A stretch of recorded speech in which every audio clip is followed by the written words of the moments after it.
We begin with Project Drive Safer. A state senator from Milwaukee is hearing from his constituents. They are fed up with reckless driving. And they made their feelings known in a survey Senator Tim Carpenter sent out recently, asking direct questions about possible solutions to the issue. Our Ryan Jenkins asked the senator what happens next. It's very, very fast in the summer. Kathy Stelling lives near Jackson Park in Milwaukee. She says the reckless driving, especially on days like today, is worrisome. Also, there's a lot of red light running going on at the intersections. It's why she responded to State Senator Tim Carpenter's district survey earlier this year.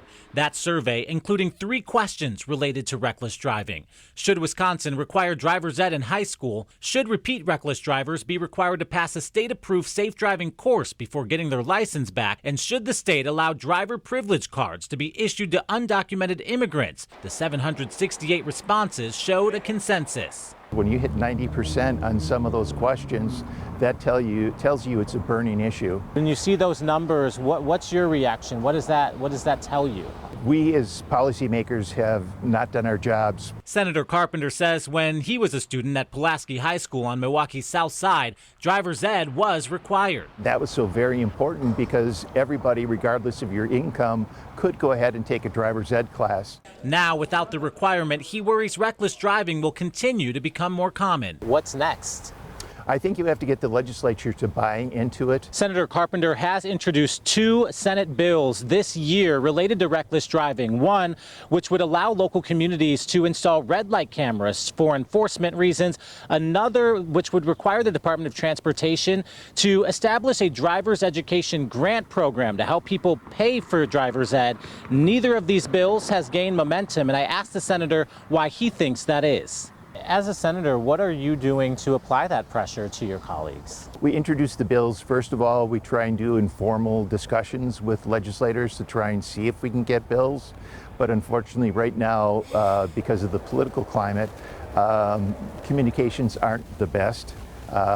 It's difficult to talk with some of your colleagues because it's more of a Dem versus Republican split, where it shouldn't be. I know there are problems in Racine, there are problems in Kenosha, Madison.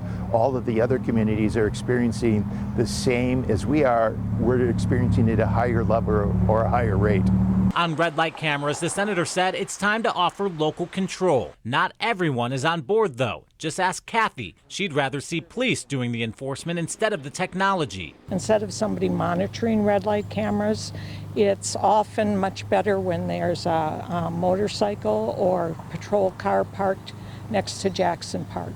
A clear consensus from these constituents that reckless driving solutions should be a top priority for Wisconsin's lawmakers. Reporting for Project Drive Safer, Ryan Jenkins, TMJ4 News. And you can find all of our daily reporting on this topic and share your story ideas with our team at projectdrivesafer.com.